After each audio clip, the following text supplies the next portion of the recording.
કેટલામું અઠવાડિયું હાલે છે? ચોથું. થીમ કઈ છે?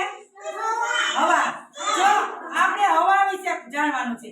હું ફૂગો ભરીશ. ફૂગો ભરીને આમાં નાખીશ. ફૂગો. પછી છે ને એમાં કાગળના કટકા છે. કટકા નાખશે. પછી કેવા ઉડે છે હવાએથી ઈ તમારે જોવાનું છે હો.